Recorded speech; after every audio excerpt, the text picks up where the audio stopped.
I don't know whether you can hear me or not. Maybe some of what I'm saying will echo through.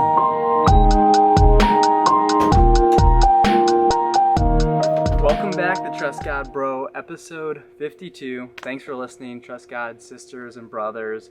Probably in the most interesting place I've filmed a podcast yet. I was driving by and had this thought of like, okay, I want to record this short episode sometime, and I saw this little lane of corn and this giant windmill down the side, or in the middle of it, drove down, and I was like, oh, this would be a good spot. So here I am. It's been making some noises, kind of scaring me, but I think we'll be okay.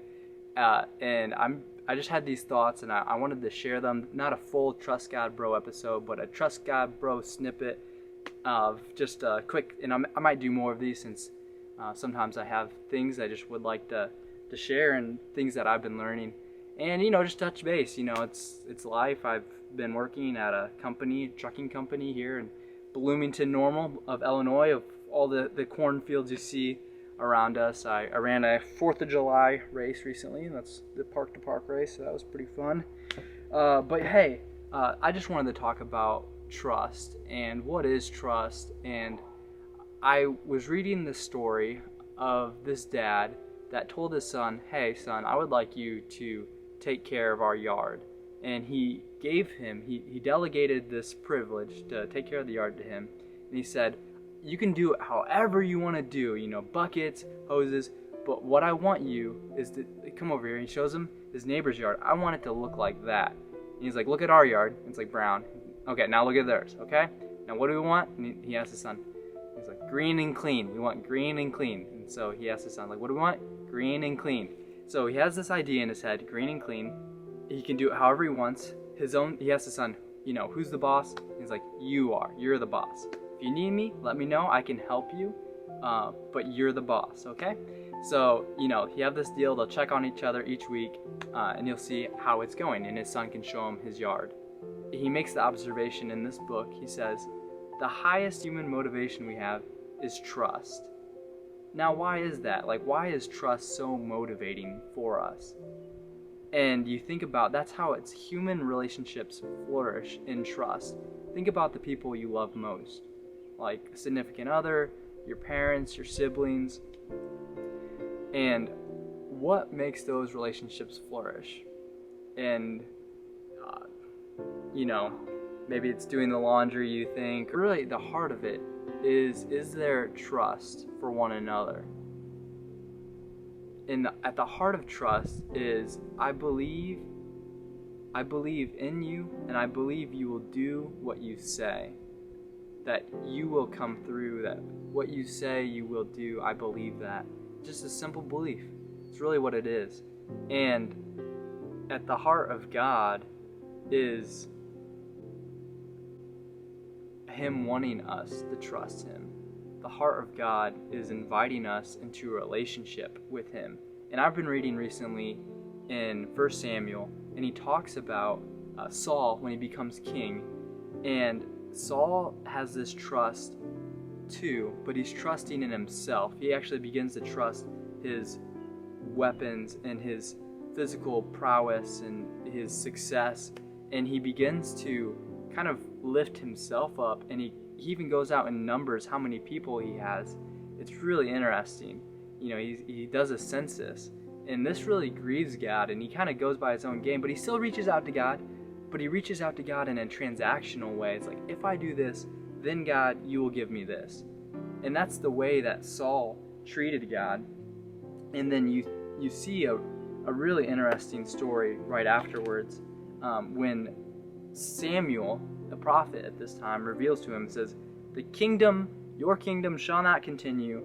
The Lord has sought out a man after his own heart, and the Lord has commanded him to be prince over his people, because you have not kept what the Lord commanded you. Because, Saul started to walk according to his own ways and trust in himself. So, right after this, Jonathan, Saul's son, he defeats a bunch of Philistines, and not by the way you would suspect. He goes out with his armor bearer, and, they're on the outskirts of this town, Gibeah, and they see this little garrison, little shelter of Philistines, And it's probably the one entry point you could make into this city. If you look at the city and stuff, that this was one penetration point, but yet no one suspected them. So they make jokes, and the people up there in the rocks in the garrison are like, come up here, you know. They respond. Jonathan says to his armor bearer, come, let us go over to the garrison of these uncircumcised. It may be that the Lord will work for us, for nothing can hinder the Lord from saving by many or by few. And his armor bearer is like, okay, I'll do what you wish. So they go over there, and they pretty much defeat a bunch of Philistines because they, trusted God to this point. And really, so there's the two perspectives. I'm trusting in my own success, my own strength, my own intelligence, or I'm trusting in the strength and intelligence, the aid of someone else. And when you walk in a relationship with someone and you know that they really trust you, it's like that really does help the relationship. And so it is with God. Like, God is relational, invites us to know him personally and to trust him. And at the heart of God, it's like he is merciful, he is kind, he is gracious, he is just. He became flesh, like through Jesus, who walked on this earth 2,000 years ago, Jesus Christ, and he preached the gospel that he would become our salvation, that he is the way to God, that the Jews hated this message and the Romans hated of who he was, and in cahoots, the Romans and the Jews crucified him on a Roman cross. But it wasn't just those Jews and those Romans, but it was us, that I was the one that killed Jesus, that my sin was placed on him. And Jesus not only died for our sin, but he conquered death and was resurrected again. That if we place our faith in him, say, like, I really believe what you've done, Jesus, that you have died for me, you have rose again, and I believe that you really have done that. And God imputes that righteousness onto us, that he lived that life that we never could have done. And it's not by my own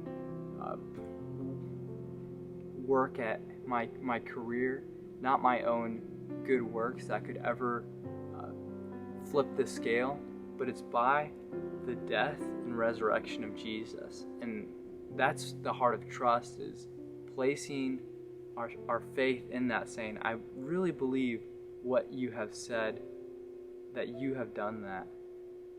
And when you believe that, it penetrates your life, it changes you. And Paul says in Romans, he who did not spare his own son, but gave him up for us all, how will he then not also with him graciously give us all things?